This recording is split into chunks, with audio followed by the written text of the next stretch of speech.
नमस्कार दोस्तों, मैं मनोज राठौर अपने चैनल ब्रज को रस पर अपने सहयोगी आकाश शर्मा के साथ एक बार फिर आपका स्वागत करता हूं। दोस्तों, आज हमारे साथ हैं कवि, अभिनेता एवं रंगकर्मी श्री चंद्र प्रकाश शर्मा जी। राधे राधे। हम सीपी सर से बात शुरू करते हैं और बात बहुत लंबी होगी और निश्चित ही मतलब इस भेंट में जितनी बात हो पाएगी उतनी करेंगे, फिर उससे आगे की बात सर अगली भेंट जब आपसे होगी उसमें करेंगे। तो आज देखते हैं कितनी हम बातें कर पाते हैं, क्योंकि इतना काम है सर का कि एक बार में उसको डिटेल में आपको बता पाना बहुत मुश्किल है। तो सर बात शुरू करते हैं। बात शुरू करने से पहले जरा चाय की चुस्की हो जाए, बात भी चलती रहेंगी, चाय भी चलती रहेगी। जी बिल्कुल लीजिए। तो सर बात हम शुरू करते हैं आपकी फिल्म से। जी, आपने प्रकाश झा प्रोडक्शन के साथ एक बहुत अच्छी फिल्म की थी, मट्टो की साइकिल, और झा साहब के साथ आपका लीड कैरेक्टर था उसमें। फिल्म थिएटर में भी चली और अभी अमेज़ॉन प्राइम पर भी अवेलेबल है, हमारे दर्शक देख सकते हैं। सर की फिल्म अवेलेबल है और थिएटर में भी चली थी, अच्छा रिस्पॉन्स था, और बोसान फिल्म फेस्टिवल में ही वो फिल्म चली थी। तो वहाँ से बात शुरू करते हैं कि सर झा साहब के साथ काम करने का एक्सपीरियंस कैसा रहा आपका? बहुत बड़ा नाम है उनका और उनके साथ लीड कैरेक्टर, मतलब आपका कैरेक्टर बड़ा उसमें स्ट्रॉन्ग था, और किस तरह से आप उसके लिए कास्ट किए गए, क्या प्रोसेस रहा, थोड़ा डिटेल में हमारे दर्शकों के लिए बताएं। दरअसल देखिए, नाम तो बहुत बड़ा था ही जी, और उनका जो ऑरा है जी, उसमें हम अपने आप को कहीं भी महसूस नहीं करते थे। हमें लगता था कि उस ऑरे में हमें दाखिला मिलेगा कि नहीं मिलेगा, हम एंट्री कर पाएंगे कि नहीं कर पाएंगे। लेकिन वो जितने बड़े डायरेक्टर हैं, जितने बड़े कलाकार हैं जी, उतनी जहनियत उनके अंदर है, उतना खूबसूरत उनका मिजाज है, वो बड़े सहज भाव से सबको लेते हैं, और हमें ऐसा लगा नहीं कि हम इतने बड़े डायरेक्टर के साथ में काम कर रहे हैं। और तभी संभव हो पाया कि वो अंदर झिझक नहीं रही कुछ दिन में, और रिहर्सल के दौरान ही वो सारी झिझक खत्म हो गई। भाई साहब ने बड़ा फ्रेंडली ट्रीट किया जी, और उसी के चलते हम चीज़ों को सहज ढंग से कर पाए। तो यह है कि निश्चित ही बड़ा नाम तो है, और उनके साथ काम करने का जो अनुभव था वो बड़ा रोचक और बड़ा ही शानदार रहा। जी। आगे अच्छा, वो आपकी कास्टिंग कैसे, जो डायरेक्टर थे मोहम्मद गनी, मैं कैसे बताऊंगा आपको कास्ट किया कि उन्होंने? हमारे कहाँ से मित्र thought आया? हैं भाई गनी मदार, उन्होंने इस फिल्म को डायरेक्ट किया है, और उन्होंने कहा था कि सीपी भाई ये रोल आपके लिए बनाए, अच्छा, इसको ज़रा तैयार करके ज़रा एक वीडियो बना करके भेज दें। अच्छा, तो वो एक्चुअल में वहाँ पर जो कास्टिंग डायरेक्टर थे उन्होंने एक आर्टिस्ट हैं वो जो बजरंगी भाईजान में अच्छा, वो पुलिस अधिकारी बने हैं, जिनकी जीप में वो लड़की केला फंसा देती है उनके साइलेंसर में और वो गाड़ी बंद हो जाती है। अच्छा, बाद में वो जो पुलिस अधिकारी था, लेकिन कुछ एसेंट की प्रॉब्लम थी उसकी, वो वहाँ से कास्टेड था। लेकिन जब मेरा यहाँ से ऑडिशन का वीडियो गया तो प्रोडक्शन हाउस में उसकी चर्चा हुई, उन्होंने पसंद किया और मुझे सेलेक्ट किया। तो आगे फिर कहानी चली पड़ी। अच्छा, कहानी क्योंकि ब्रज की थी, मथुरा की ही दिखाई थी, तो आपको ब्रजभाषा बोलने में तो नहीं दिक्कत आई होगी, लेकिन वो किरदार जो था कि वो शुरू में तो बड़ा पॉजिटिव दिखाई पड़ता है प्रधान जो है फिल्म में, बट बेसिकली वो बहुत श्रूड और बहुत नेगेटिव व्यक्ति है। उसका असली कलर बिल्कुल फिल्म के लास्ट सीन में सामने आता है जब वो झा साहब को धक्का देते हैं। दरअसल तो फिल्म ये बताना चाहती है कि कोई कैसा भी नहीं होता, पानी पानी होता है, उसमें अगर हम दूध मिला देते हैं तो वो सफ़ेद दूध सा दिखने लगता है, और जब उसमें अगर हम जहर मिला देते हैं, गटर का पानी मिला देते हैं, तो वो गटर का पानी दूषित पानी हो जाता है। तो होता क्या है कि जब तक वो फौज से रिटायर होकर के आया था, वो वाकई में वो गांव का भला चाहता था। लेकिन राजनीति ऐसी वो है शय कि वहाँ जाकर के जो ना भी हो वो भी शूट हो जाता है। तो वहाँ बस यही इस फिल्म के माध्यम से दिखाने की कोशिश की है, जो कि उस किरदार का जो शुरुआती फेज है, हाँ, वो मतलब उस कैरेक्टर का ओरिजिनल है कि वास्तव में ही वो उतना पॉजिटिव है, हाँ, और पॉलिटिक्स में जाके वो नेगेटिव हाँ, हो जाता है। वो आपको देखने को मिलेगा कि देखो राजनीति में रमने के बाद में आदमी क्या से क्या हो जाता है, ये उस फिल्म ने और उस कैरेक्टर ने दिखाने की कोशिश की है। बाकी फिल्म तो अच्छी रही, उसकी रिव्यूज़ अच्छी आई, बड़े बड़े फिल्म समालोचकों ने अच्छी रिव्यू दी उसके बारे में। जैसा कि आपने बताया, वो सान फिल्म फेस्टिवल में गई और वहाँ अवॉर्डेड भी हुई। तो ये हम लोगों के लिए अचीवमेंट है, और मेरे लिए तो यही अचीवमेंट है कि मैंने प्रकाश झा प्रोडक्शन की फिल्म में काम किया, और वो भी प्रकाश झा साहब के साथ में, उनके अगेंस्ट। ये मेरे लिए बहुत बड़ा अचीवमेंट है। फिल्में तो मैंने और भी की हैं जी। प्रकाश सोनी की मैंने 4 लुगाई की। अच्छा। उसमें मेरा हवलदार का किरदार था। मैंने एक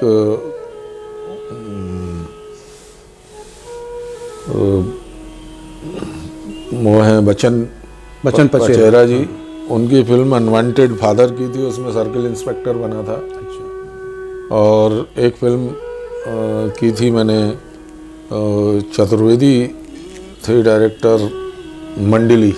हाँ। तो राकेश चतुर्वेदी जी, और वो भी बड़े अच्छे डायरेक्टर थे, और उन्होंने बहुत बड़े कैनवास पर इस फिल्म को बनाया। उस फिल्म में मैंने प्रधान का रोल किया था। और रिसेंटली अभी एक देवकाली फिल्म आने वाली है, वो डायरेक्टर हैं महेश माजरेकर, उन्होंने खुद रोल किया है उसमें, उन्हीं के अगेंस्ट मेरा एक छोटा रोल है उसमें। महेश मांजरेकर वास्तव वाले जो हैं, वास्तव डायरेक्ट की थी जिन्होंने। हाँ, तो बड़ा नाम है। तो उन्होंने उनकी फिल्म में वो मेरे संसदीय क्षेत्र के विधायक हैं। अच्छा। और मैंने सांसद का रोल किया है।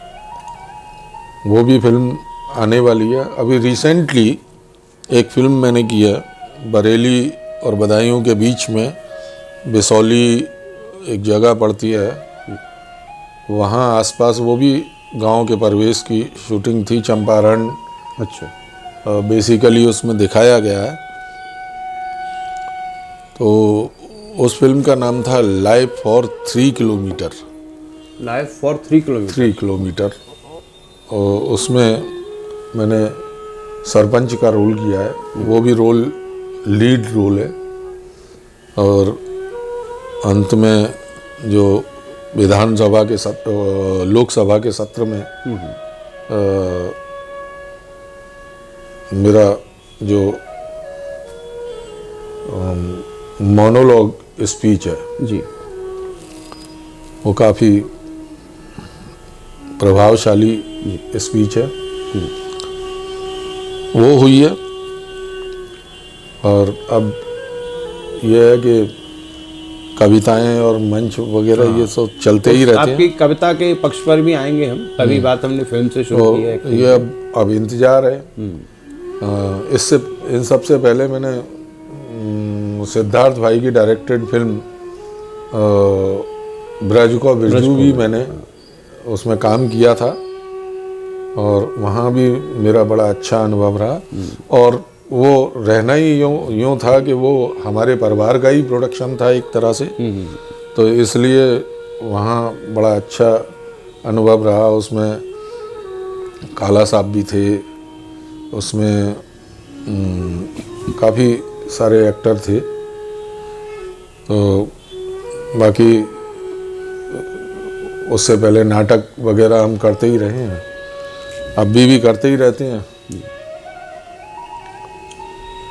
तो सर आपने मट्टू की साइकिल से लेकर और बहुत सी फिल्मों के नाम लिए, सब में आपने अच्छे अच्छे किरदार किए। और जैसी मुझे जानकारी है कि कभी भी एक जो ऑर्डिनरी स्ट्रगलर एक्टर होता है कि बम्बई जाता है और ऑफिसेज में जाता है, वहाँ मिलता है, ऑडिशंस देता है, स्ट्रगल करता है, उस तरह कभी आपने एक्टिंग के लिए बम्बई जाके स्ट्रगल नहीं किया और इतने अच्छे अच्छे किरदार आपको मिले। क्या चीज़ आप मानते हैं इसके पीछे, कौन सी चीज़ थी ऐसी मजबूत जो आपके साथ रही और इतना अच्छा काम आपको मिला बिना बम्बई में स्ट्रगल किए? ये सब गुरुओं का आशीर्वाद। मेरे रंगमंच के बहुत पुरोधा रहे, और इस भाई संदीपन जी नागर मेरे स्वास्थ्य रंगमंडल के वो निदेशक थे, और मेरे रंगमंच के गुरु थे एक्टिंग लाइन के। अब उन्होंने इस पत्थर को घिस घिस के ना कंकड़ को शंकर बना दिया। ये सारा तो उनको जाता है, और मैं ज़िंदगी में उनको भूल नहीं सकता। मेरी ज़िंदगी में उनका एक अहम रोल रहा है जो गुरु का होता है वास्तविक ढंग से। तो गुरुओं का आशीर्वाद है कि उन्होंने मुझे इतना दे दिया कि कहीं फेल ही नहीं हो पाया। जहाँ भी अब जैसे रही बात, बॉम्बे में नहीं जा पाया क्योंकि स्थिति परिस्थितियाँ विपरीत रहीं और मैं स्ट्रगल करने की स्थिति में नहीं रहा। तो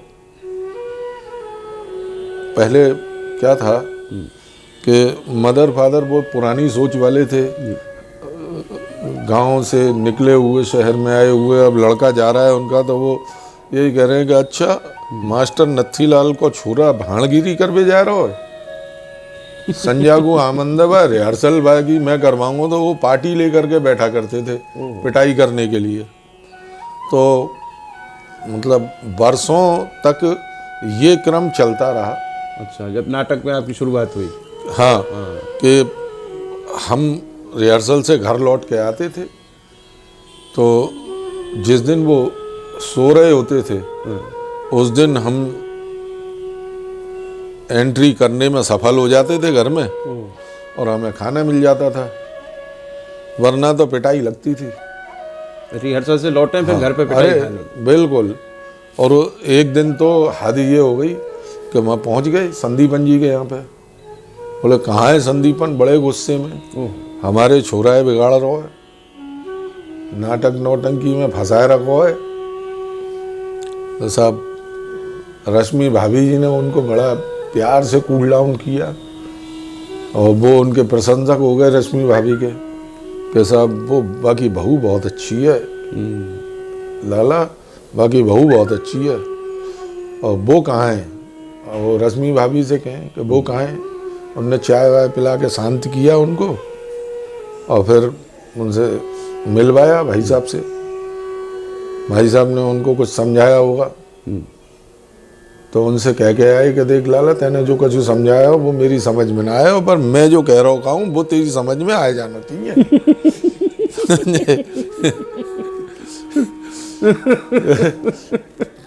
फिर वो क्रम चलता रहा सब पिटाई का। हम रिहर्सल से आते थे, समझे, और दोनों की जिद थी कि न मैं बदलूंगा न मेरा काम बदलेगा, समझे।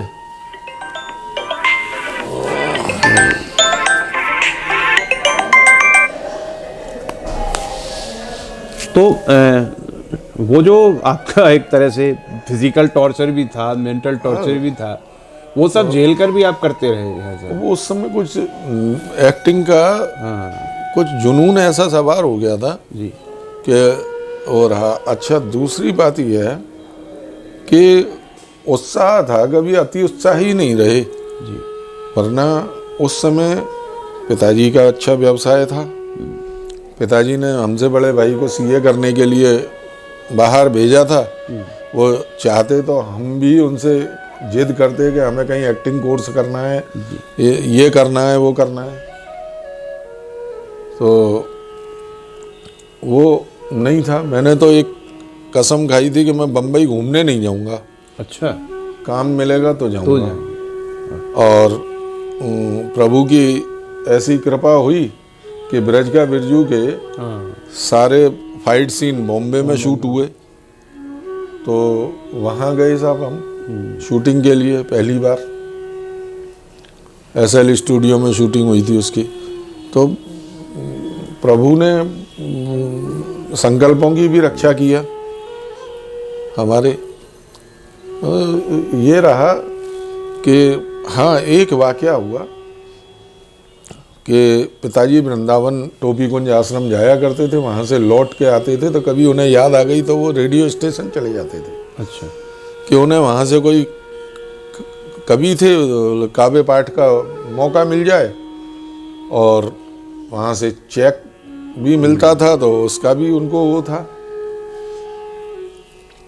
तो हम लोगों का एक नाटक की कंसर्ट होनी थी गोरखपुर में। अच्छा। उस संबंध में हमारी मीटिंग चल रही थी और यतीन्द्र भाई साहब, यतीन चतुर्वेदी जी, जो पिछले साल उनका देहावसान हो गया, वो बड़े जहीन व्यक्ति और हमसे बड़ा स्नेह और लगाव रखते थे नाटक वालों से। अच्छा। वो उस समय ASD थे। अच्छा। मथुरा रेडियो के। तो वो बोल रहे थे, अरे बाबा अभी बजट नहीं है, जब आ जाएगा तब बुला लेंगे, परेशान मत हुआ करो।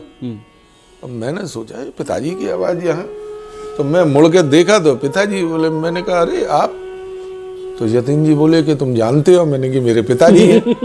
तो यतीन भाई उठ कर के सीट से खड़े हुए, जाकर के पैर छुए और बोलते हैं कि बाबूजी हमसे बड़ी गलती हो गई और हम आपको जो है पहचानते नहीं थे। उन्होंने तुरंत कहा कि इनकी रिकॉर्डिंग कर लो और कॉन्ट्रैक्ट साइन करा लो और फटाफट रिकॉर्डिंग करके इनको फ्री कर दो। तो उनकी रिकॉर्डिंग हो गई। तो पिताजी को उस दिन लगा कि आप मेरा बेटा कुछ इम्पोर्टेंट आदमी है। उस दिन जो है पिताजी को लगा, तो घर पे आके बोले मदर से, कह रहे वो जो कछु कर रहे हो वो ठीक सो ही कर रहे हो। अब मैं आराम से रोटी पानी खवा कर सुबह देकर। पहली बार पिताजी को लगा आप कुछ, पहली बार उनको लगा कि ये बेटे की बड़ी वैल्यू है कि एक स्टेशन डायरेक्टर जो है वो उस रेफरेंस से वो क्षमा याचना करते हुए पैर पकड़ रहा है। तो ये बड़ी बात थी। अच्छा सर, आज एक्टिंग के फील्ड में, फिल्म इंडस्ट्री में एक बहुत बड़ा नाम है ब्रजेंद्र काला जी का, और हम सब मथुरा वाले गर्व करते हैं उन पर कि वो मथुरा से हैं, हमारे शहर से हैं, हमारे भाई हैं। और आपने उनके साथ बहुत वक्त बिताया है। वक्त बिताना नहीं कहूँगा, आपने उनके साथ रंगमंच में, जब वो मथुरा में थे, बहुत काम किया है। बहुत काम आपने उनके साथ किया है। और अपने लल्लन टॉप के एक इंटरव्यू में बिज्जू भाई ने आपका नाम भी लिया है आपका। तो थोड़ा सा उस समय के बारे में बताएं, ब्रजेंद्र काला जी के बारे में बताएं, कैसा उनका जुनून था रंगमंच को लेकर। उन्होंने स्वयं तो बताया ही है, और आपका क्या अनुभव रहा उनके साथ? बड़े भाई थे, और सबसे बड़ी बात तो ये थी कि वो, जैसे देखा होगा गैंग में बड़े बड़े पहलवान जो होते हैं ना, वो तो होती हैं, लेकिन उस गैंग का बॉस कोई तुम्हें ऐसा ही दिखेगा, वो पतला सूखा सा और 4 फुट 4.5 फुट का सा। और वो किस्सा उन्होंने जैसे लल्लन टॉप पे बताया जी। मैं क्या बताऊं उसके बारे में। और आगरा कैंट पे गाड़ी चलने वाली थी, जी। हमारा शो जाना था लखनऊ, और राजनाट समारोह में जाना था। लखनऊ नहीं, बनारस जा रहे थे हम जी। बनारस की बात, शो करने जा रहे थे राजनाट समारोह में। तो पुलिस वालों ने उस हमारे जो सेट का सामान, बांस बल्ली, बांस वगैरह और बैनर वगैरह जो जो सामान होते हैं, तलवार वलवार भाले वगैरह, वो सब वो उठा करके नीचे प्लेटफार्म पे डाल दिए। मैं वहाँ से पानी पी करके लौटा, मैंने देखा कि ये सामान हमारा नीचे कैसे पड़ा है। मैं उसको उठा के ऊपर रखने लगा, पुलिस वाले ने रोक दिया, बोले ये नहीं जाएगा। मैं क्यों नहीं जाएगा? तो बोले, मैंने कहा ये 32 आदमियों की टीम जा रही है सरकारी प्रोग्राम को करने के लिए, वहीं के उनका है। तो बोले लगेज में भिजवाओ। तो मैंने कहा ये 32 आदमी अगर एक एक लाठी अपने हाथ में ले लेंगे, हाँ तो फिर सही बात है। तो मुझे ये बताओ कितना लगेज बनेगा। हमने तो इसलिए कि गाड़ी में सभी लाठी लिए हाथ में दिखेंगे तो लोगों में भय का वातावरण ना बने, इसलिए हमने सारी गट्ठर बांध के उसका रख रखा था। और उससे काफ़ी बहसबाजी हो गई, और बहसबाजी हो गई तो वो बड़ी उसमें बोला कि मैनपुरी का यादव हूँ, तुझे देख लूँगा। अच्छा। तो मैंने कहा हम मथुरा के पंडित हैं। और उसमें नाटक में भी डायलॉग था कि हम मथुरा के बामन हते। तो हमने भी ताल ठोक दी, मैंने कि हम मथुरा के पंडित हैं और तुझ पे देखा जाए तू देख लियो नहीं, हम तो देख ही लेंगे। दरोगा कह दिया। अब साहब बात बढ़ गई तो हमारी गैंग के बॉस आई। कौन? काला साहब। उनने आते ही एक तमाचा इधर से दिया, एक इधर से दिया। मैं खड़ा हो गया सामने से। बड़े भाई हैं भाई, देखो कुछ भी हो, बड़े भाई तो बड़े भाई है ना। लेकिन वो दरोगा की हालत खराब हो गई कि ये इतना 6 फुट का आदमी, और मतलब वो ये हमारे काबू में नहीं आ रहा था, और अगले ने 2 चांटे मार के इसको ठीक कर दिया। तो ये भी तो कोई बहुत ही बड़ी चीज है। बाद में श्रद्धेय पद्मश्री मोहन स्वरूप भाटिया जी ने इस घटना को संज्ञान में लेते हुए अखबार में एक लेख डाला। तो तत्काल प्रभाव से उनके अधिकारियों ने उनको सस्पेंड किया था। अच्छा। और वो माफ़ी मांगने के लिए ज्ञानदीप में, जब हम डैम्पियर वाले छोटे ज्ञानदीप में जब रिहर्सल करते थे, तो वो माफ़ी मांगने वहाँ तक पहुँचे थे। अच्छा। तो बाद में उसको क्षमा भी कर दिया गया था। और तो ऐसे वाक़ये हैं। और बाकी सबसे बड़ी बात क्या थी कि भाई साहब से प्यार बहुत मिलता था। घर पे भी हम जाते थे तो मम्मी डांटती भी खूब थी, और बिना कुछ चाय पानी कराए भेजती भी नहीं थी। सीपी आया है, तोसी चाय बना ले। चाय बगैर पिए पिलाए कभी नहीं आई। एक बार कुछ ऐसी घटना हुई कि साहब वो चरणदास चोर नाटक कर रहे थे। तो स्वराज हमारे साथ में एक लड़का, वो नाटक किया करता था। तो रिहर्सल चल रही थी, नाटक आने वाला था, और वो उस दिन रिहर्सल में नहीं आया। नहीं आया तो चिंता हुई कि भाई ये 2 दिन से आया क्यों नहीं। तो उसके घर गए तो बोले बड़ा कलेश था। तो क्या बात हो गई? तो कोई शरारती ले जा करके हम लोगों ने जो पोस्टर लगाए थे बस स्टैंड पे और सिनेमा हॉल के आसपास और सब जगह होली गेट पे किसी शरारती ने वो पोस्टर ले जा करके उसके दरवाजे पे चिपका दिया और उस पे लिख रहा है चरणदास चोर। और इत्तेफाक की बात ये है कि चरणदास उसके पिताजी का नाम था। अब सोचो कितना बड़ा ब्लंडर हो गया। फिर काला साहब संदीपन भाई उनके पिताजी को समझाया कि भाई ये नाटक का नाम है और इससे हमारा कोई लेन देन नहीं है, हमने नहीं लगाया, ये किसी आपके अड़ोसी पड़ोसी ने ये शरारत की है। तो ऐसे ऐसे ब्लंडर भी हो जाते हैं। एक बार राजेश श्रीवास्तव जी और ब्रजेंद्र काला जी नाटक के लिए चंदा लेने के लिए गए। मैं नाम नहीं लेना चाहता चैनल पे। वो सेठ जी ने कुत्ते छुड़वा दिए। अरे बाप रे। ऐसी ऐसी घटनाएं हो जाती हैं। और बहुत से लोग ऐसे थे कि जो आते थे, अग्रिम पंक्तियों में बैठते थे और बड़ा सहयोग भी करते थे। और कहीं ऐसे खट्टे अनुभव भी मिलते थे कि किसी ने कुत्ता छोड़ दिया। नाटक करना और स्वयं पोषित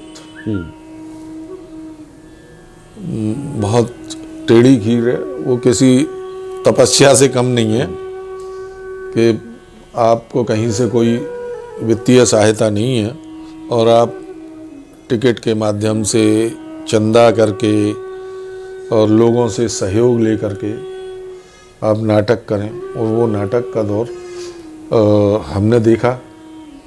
आज तो बच्चे नए नाटक जो कर रहे हैं और अब साधन भी सुलभ हुए हैं। पहले तो हमारे पास में लाइट नहीं होती थी तो हम वो डालडा के डिब्बे होते थे, उनमें बल्ब लगा लगा करके उनमें काले कागज़ की शेड और फॉयल पेपर लगा लगा के रिफ्लेक्टर बना करके और उनसे काम चलाते थे।